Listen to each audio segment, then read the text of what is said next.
Okay, I think we are back online. Let me just check my microphone levels. They look pretty good. Welcome back to PHIL 1009, Ethics and Society for the Law Clerk program, I think, at Fanshawe College. I really miss being in a classroom and getting to know the students a little bit. Nevertheless, if you're watching, hello. Remember to finish, to go do that quiz. Do you remember the quiz? The quiz is due. Go do that quiz before what day is it today? The 28th. The quiz closes tomorrow. Go do that online quiz on FOL and start thinking about your paper. The instructions are online. So welcome back to week 4. So after a little bit of throat clearing about, what is morality? Shouldn't we be egoists? Should we be relativists? Let's actually do a deep dive into an actual moral philosophy, utilitarianism.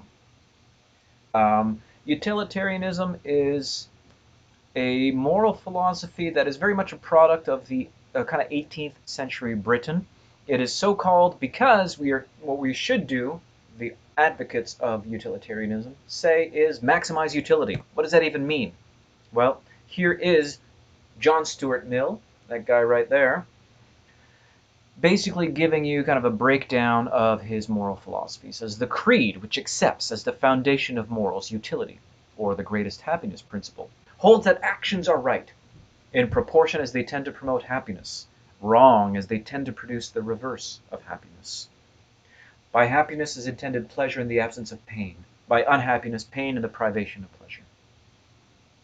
So, utilitarianism is the view that when we're asking ourselves morally what we should be doing as individuals, as a society, how our public policy should be designed, utilitarianism answers we ought to maximize utility for the maximum amount of people. In other words, we should promote as much happiness amongst as many people as we can and alleviate suffering amongst as many people as we can. That is the yardstick by which we shall measure ourselves, right? Reducing suffering and increasing happiness. That's what we should be doing. Jeremy Bentham, who is another one of the founders of, boy, that guy looks like Ben Franklin. Is that the right image? Says, why, so kind of gives you a justification for this view. So Bentham and Mill are kind of the two big utilitarians. Says, look, nature, he says, look, nature has placed mankind under the governance of two sovereign masters, pain and pleasure. They alone point out what we ought to do and determine what we shall do. The standard of right and wrong and the chain of cause and effect are fastened to their throne, the thrones of pain and pleasure. They govern us all in what we do, we say, all we think. Every effort we can make to throw off our subjection to pain and pleasure will only serve to demonstrate and confirm it. Now, a man may claim to reject their rule, but in reality he will remain subject to it. The principle of utility recognizes this subjection and makes it the basis of a system that aims to have the edifice of happiness built by the hands of reason and of law. Is that dramatic? Too dramatic? I'll tone it down a little bit. So the justification for this view, and we talked about this way back in week 2, is the idea that there's a universal psychological truth about human beings that, and it's inescapable, we seek to avoid pain, right, and we seek to have more pleasure. Right? Nobody's out there doing what hurts them. Now, I know what you're thinking, but even the people that like to get hurt, they like to get hurt. Doesn't, right? It's the order here really matters. Right? So this is a universal fact. Everybody seeks happiness, everybody avoids unhappiness, and it governs us in all we do. Thus, morally speaking, right, we're just when we're being utilitarians, we're just acknowledging reality, the reality that we seek pleasure and avoid pain. And morality is really just the attempt to maximize our willpower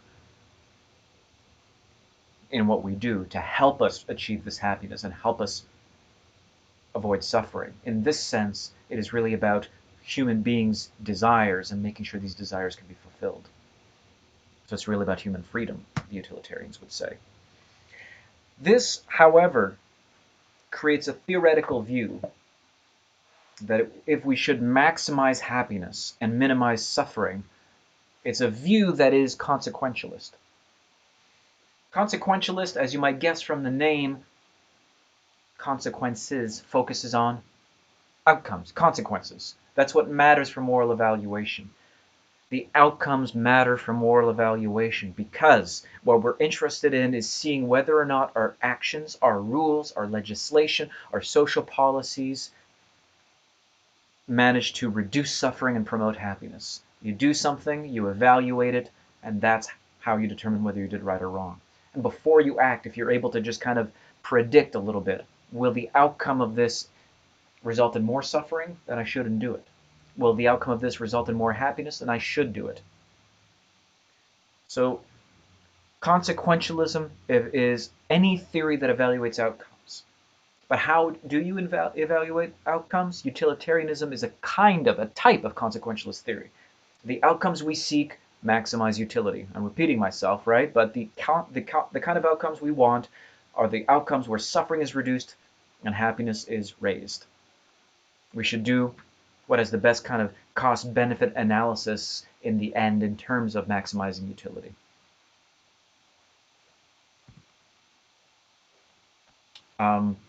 There's a great link here. The Stanford Encyclopedia of Philosophy has an entry on utilitarianism and its history. It writes kind of these classical utilitarians. There are still utilitarians today, like Peter Singer, we talked about last week. They identified good with pleasure, like Epicurus, really, if you're familiar with ancient Greek philosophy, right? They are hedonists about value. What does that mean? The moral value is happiness, and we ought to maximize the good. So it is not just that we're maximizing utility, we're doing it for the greatest amount of people, right? The greatest amount of good for the greatest number of people. Why? Because everyone is subject to the psychology of pain and pleasure. So everyone's happiness counts the same, according to the utilitarians. When one maximizes the good, it is the good impartially considered. My good counts for no more than anyone else's. The reason I have to promote the overall good is the same reason anyone else has to do to promote the good. It is not peculiar to me. It's a universal fact about human beings.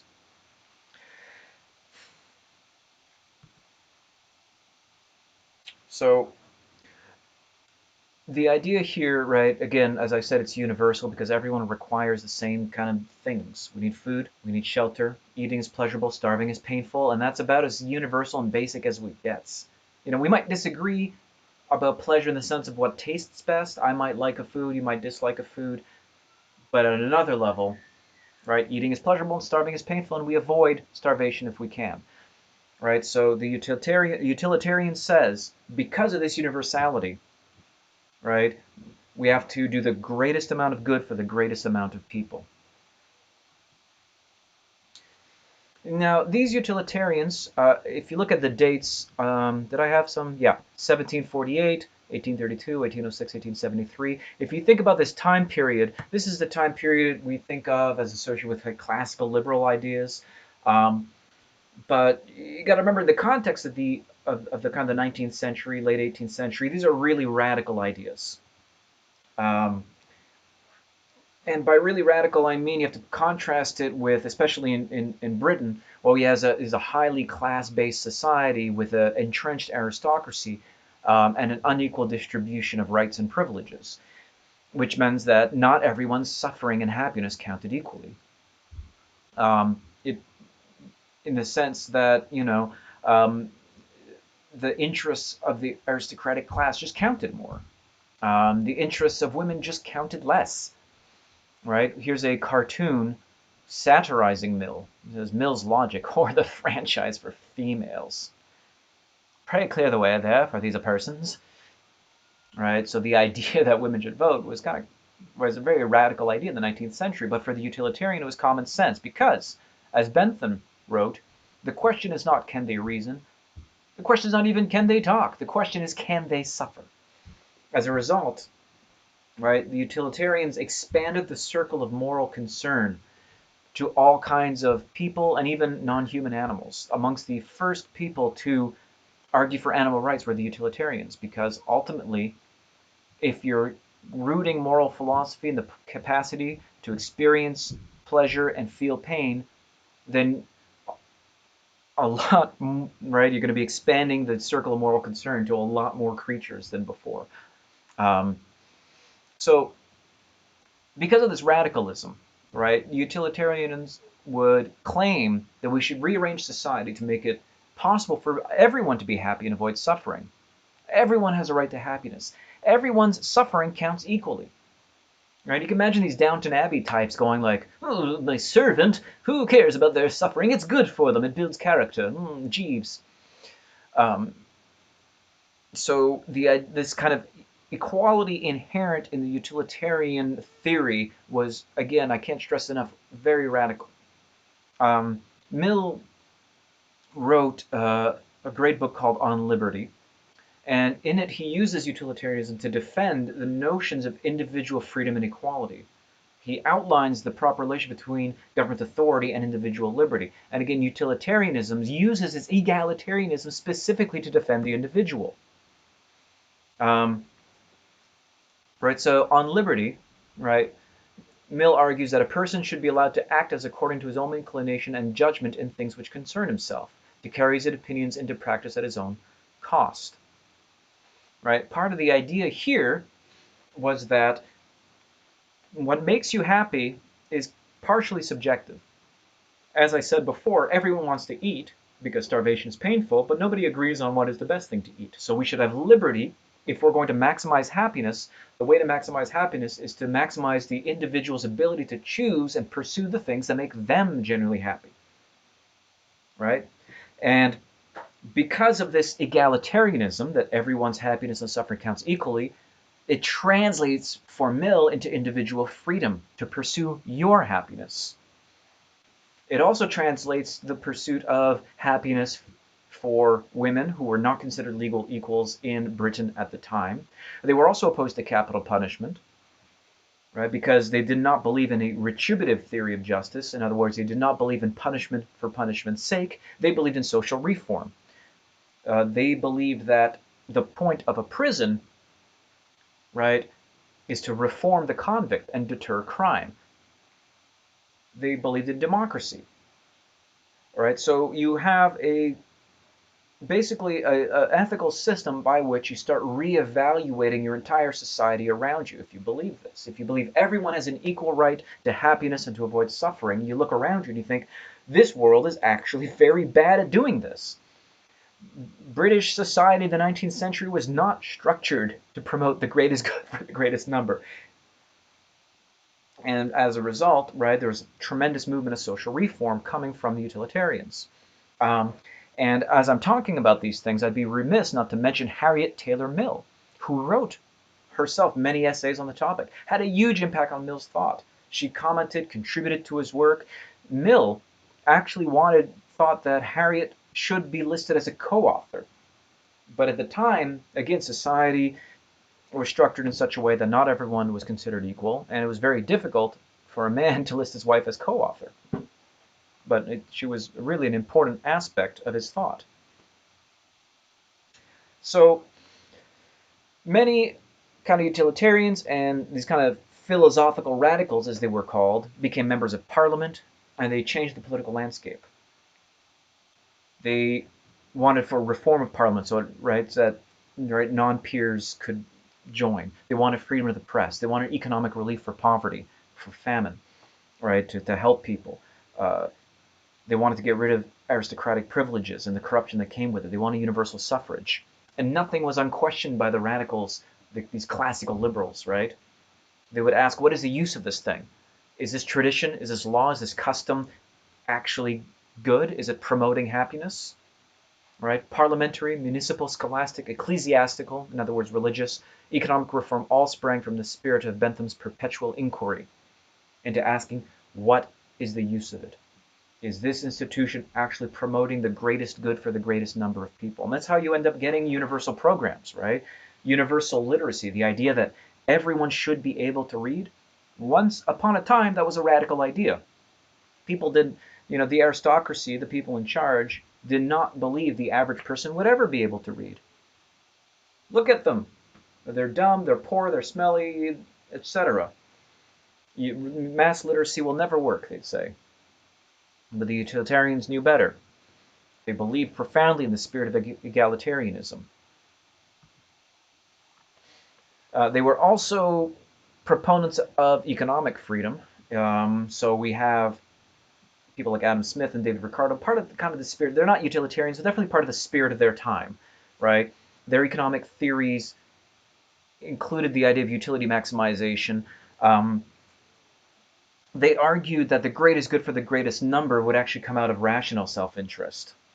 And so Smith said, everyone competing in a marketplace for their rational self-interest will actually cause the greatest good to come about, right? Because it's specifically economic competition that causes increased efficiency and innovation. So that's a really interesting argument coming around the same time, also for individual liberty on the basis of kind of a utilitarian view. So I just wanted to kind of mark that. I'm not going to spend a lot of time on the link up between the kind of spirit of utilitarianism and classical liberalism and the kind of burgeoning market capitalism at the time. It's very interesting. So let me make a distinction within the theory here, because you probably have a few objections in the back of your mind already. So we're supposed to promote the greatest good. We're supposed to promote happiness. But isn't this wrong in a way? Because suppose the greatest happiness would be performed if I executed an innocent man. That would make people really happy. How about, I have a better one. How about you harvest the organs of a single person to save the lives of a dozen people? I have great organs, tremendous organs, the best, right? If the government would kill me, it would probably save like 50 people. Maybe I'm exaggerating there, but right, I got heart, lungs, liver, kidneys, corneas, you name it. Just harvest them. Wouldn't that promote the greater good?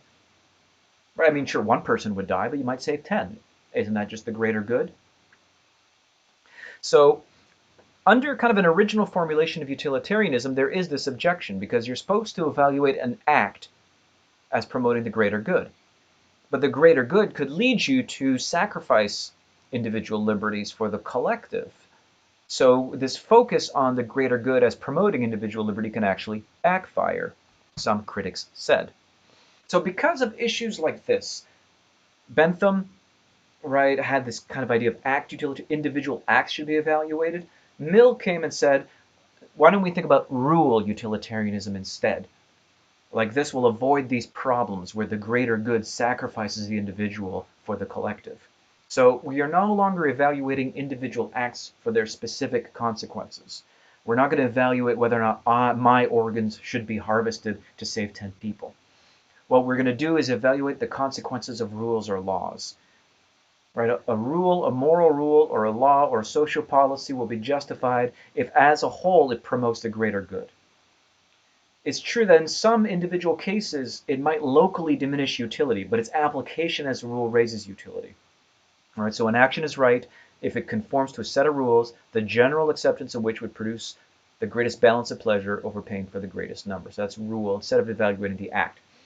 So what we're thinking of is like, so we shouldn't be thinking about whether or not my organs should be harvested and whether that would make people happy.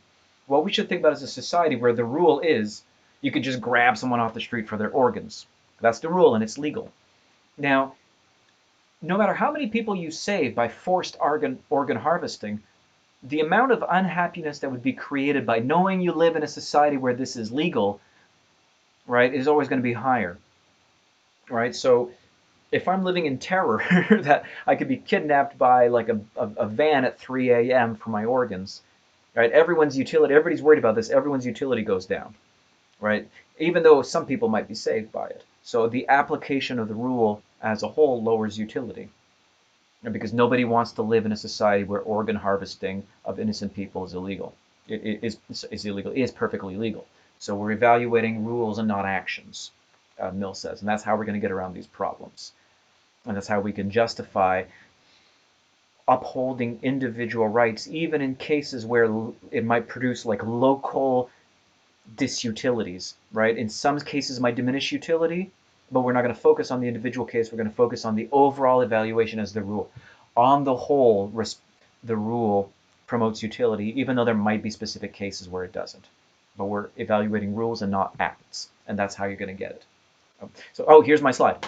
Right, if it was a rule that the government could harvest organs of individuals, the lives saved would pale in comparison to the unhappiness of everyone living in this regime who are terrified of being carted away by the government to be dissected. Right? So we're not considering individual actions in isolation, but we're considering whether laws, policies, and rules promote happiness if they are applied widely and consistently. That's how we're going to get around that problem, Mill says. So, of course, I mean, you might still say, I disagree, right? The morality ultimately of something like organ harvesting, the morality of torture, the morality of executing innocent people cannot possibly rest on whether or not it happens to promote happiness if practiced as a rule. These things are just wrong. Even if it turns out I made the calculations, right? I set my phone, I programmed my thing, and it turns out like, no, even if we do harvesting as a rule, more people are happy than unhappy. Some people go, no, it's still wrong. It's not about the ends. This is a fundamental, and we're going to talk about this more, it's a really fundamental distinction in moral philosophy. Because what you're saying here is that we should not be evaluating consequences because consequences aren't all there is to morality. There's also duty, for example. There's also right and wrong, even if it costs the world. And when we get to deontology and the philosophy of Immanuel Kant, we're going to really kind of flesh out this objection, the objection that the ends don't justify the means. Whereas for the consequentialists, it's all about the ends, it's all about the consequences. Lots of people disagree. There's more to morality than the evaluation of consequences. We're going to have to wait for that till we get to deontology. Another objection some people have to utilitarianism is this idea of pleasure. So people say, well, pleasure, maximizing pleasure, what is that? It's corporeal, it's animalistic, it's indecent for morality, right? What about honor and self-sacrifice? And Mill responses, look, you're thinking of pleasure in the wrong way.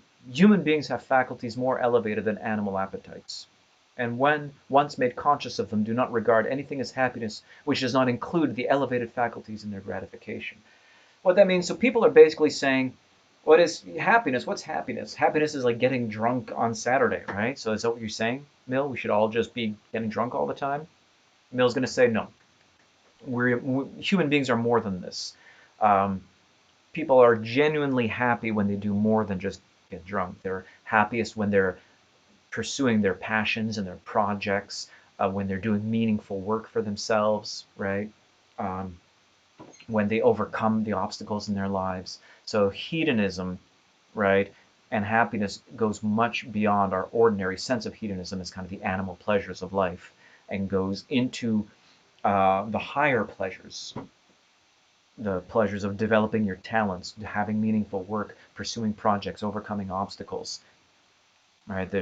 Think of the really meaningful, happiest memories in your life, and they're probably going to involve more than being drunk or something. Maybe. For me, it is true. So Mill argues that some kinds of pleasures are just going to be more desirable, more valuable. So intellectual and artistic pleasures are better than bodily pleasures. And this is how Mill's going to defend individual freedom, because intellectual and artistic tastes are going to be subjective and vary from individual to individual, so the individual should be allowed to pursue them. And bodily pleasures are going to be kind of a lower form of pleasure than the kind of intellectual artistic pleasures. So we require more than animals to be happy, Mill thinks, right? It is better to be a human being dissatisfied than a pig satisfied. Better to be a Socrates dissatisfied than a fool satisfied. So we should be cultivating our higher natures, which is part of the reason the utilitarians were reformers, right? They think, a universal mass education was really crucial to carrying out the utilitarian project, because without this education, right, people will not be able to, they'll be fools instead of Socrates, pigs instead of humans. Right? So we need to develop humanity in such a way that they can indulge in the higher pleasures rather than the lower ones. So part of the goal of utilitarian social reform, right, is to develop these capacities in human beings. How am I doing for time here? Let me just look at my clock. 26 minutes. We're doing well. Here's another kind of worry about utilitarianism, and I came across this a few years ago. It's George Orwell, who you might know as who wrote 1984, also wrote Animal Farm, warns us that utilitarianism is an incomplete theory of human psychology. So what Bentham, if you remember that quote way back at the start of the lecture, Bentham says, right, we are placed under two sovereign masters, pain and pleasure, and even if we think we can emancipate ourselves from their rule, we can't.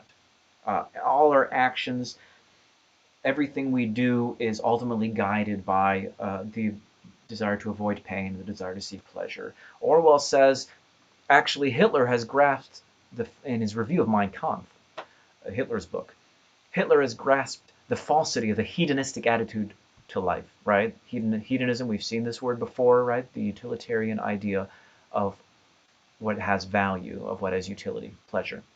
Nearly all Western thought since the last war, certainly all progressive thought, has assumed tacitly that human beings desire nothing beyond ease, security, and the avoidance of pain. Well, I mean, Orwell is generalizing, but utilitarianism, at least in the university life in Britain, was basically assumed to be true. In such a view of life, there's no room for patriotism, the military virtues. The socialist who finds his children playing with soldiers is usually upset, but he's never able to think of a substitute for the tin soldiers. Tin pacifists somehow won't do. Hitler, because in his own joyless mind he feels it with exceptional strength, knows that human beings don't only want comfort, safety, shorter working hours, hygiene, birth control, and common sense. They also, at least intermittently, want struggle, self-sacrifice, drums, flags, loyalty parades. However they may be as economic theories, fascism and Nazism are psychologically sounder than the hedonistic conception of life. The same is probably true of Stalin's militarized version of socialism. All three of the great dictators have enhanced their power by imposing burdens on their people. Whereas socialism and capitalism, in a grudging way, have said to people, I offer you a good time, Hitler has said to them, I offer you struggle and danger and death, and a whole nation flings itself at his feet. Perhaps later on they'll get sick of it and change their minds, as at the end of the last war. After a few years of slaughter and starvation, greatest happiness of the greatest number is a good slogan. But at this moment, better an end with a whore than a whore without end is the winner. Now we are fighting against the man who coined it. We ought not to underrate its emotional appeal. So I sorry for reading this whole passage, but it's really quite striking that Orwell in 1940, right in the context of the Second World War, is saying, look, part of what has went wrong here is that the too narrow focus of utilitarianism in terms of social reform for greater happiness did not actually manage to eliminate whatever aspect of us as human beings, at least some of us, have to want struggle and danger and death. Until you actually have it, then you find out it sucks, right? But we certainly see this attitude sometimes, still today, when comfortable people decide to go join a terrorist cell, whether it's jihadis or white supremacists or whatever, right? Because we have this tendency to want more than hedonism. So what's missing? What's the missing part of the utilitarian theory? I'll leave that for you to think about. But George Orwell's review of Mein Kampf is definitely worth reading. What am I doing for time here? 30 minutes. Another common criticism, and I think it's my last criticism, is that it might be difficult or really impossible to calculate in advance the consequences of our rules. Things we do might have unintended consequences. So we think we're intervening or making a law or a rule to promote the greatest good for the greatest number. But in fact, there's going to be some kind of unintended consequence, and we're going to be like, oh, well, our intentions were good, and as a result, actually we end up harming more than we want, than more than helping.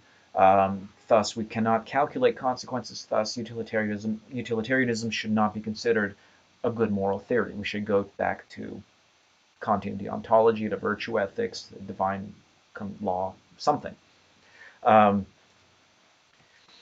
Bentham himself was aware of this objection. He wrote, look, it's not to be expected that the process of calculation should be strictly pursued before every moral judgment. So they kind of argued, look, the principle of greatest happiness is going to be our standard of right or wrong, but there's a difference between this being the way of deciding whether it's right or wrong, between whether this is how we determine the standard of right and wrong and how we go about deciding. I mean, for example, suppose I was a very bad calculator of utility, right? Whenever I sat down and tried to work it out, I made a mistake because it's just too hard. The calculations are too complex. But I'm very good at guessing it intuitively. For whatever reason, I'm just lucky. I go like, how about this? And I am usually right. Well, then I should always guess because guessing promotes happiness, right? Because the standard is happiness. The decision procedure could be whatever works. Um, and in general, skepticism about our ability to predict the consequences of our actions is warranted if we have a poor track record. But maybe we have a good track record. Um, we know, for example, that double-blind trials of pharmaceutical drugs help us predict the outcomes of treatments. What prevents us in principle from studying the outcomes of policies such as sex education programs, welfare, tuition increases, tuition decreases? These studies would help us make informed predictions and tell us whether or not we should implement a certain policy on the basis of its outcome. So just because skepticism can be warranted sometimes, or because we make mistakes sometimes, doesn't mean we cannot be at least more reliable in our means of determining the outcomes of our actions. So, I mean, part of this has to do with, very kind of classic arguments for and against traditional political conservatism, which tells us quite rationally that there are more ways to be wrong than right. And if something's working right now, we should err on the side of caution and not change it. We should conserve what we already have. Which again is a fair enough criticism.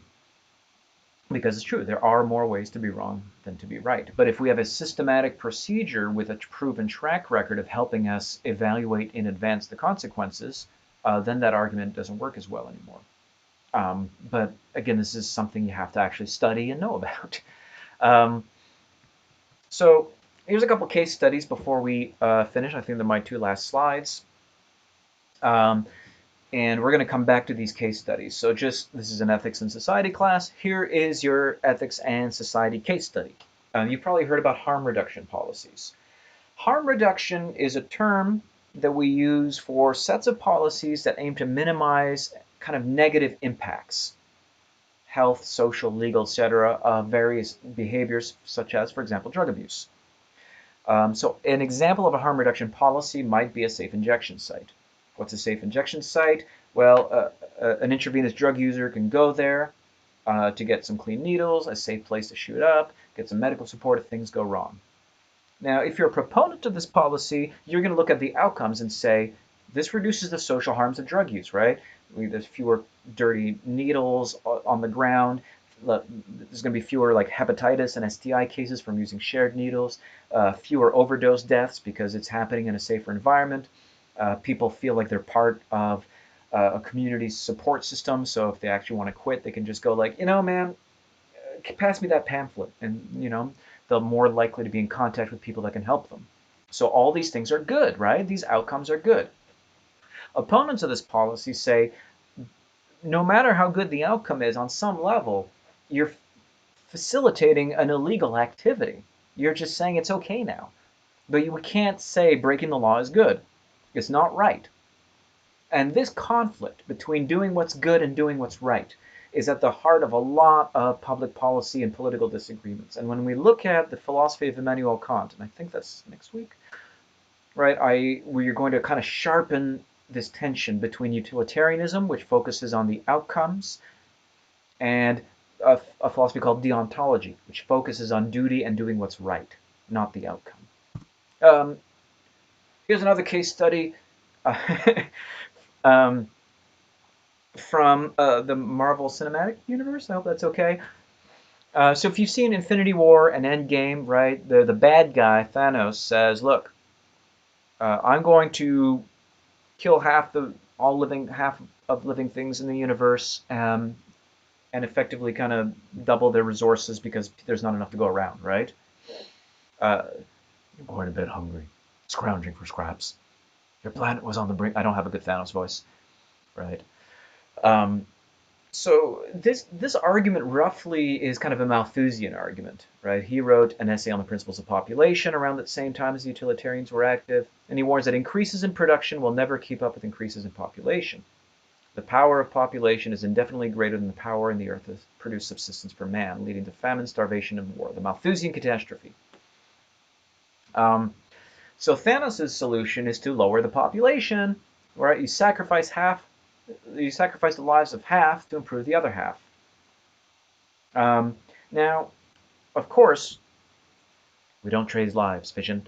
The utilitarian calculus, we know he's the bad guy. Even, right, we know this guy is doing wrong. But why?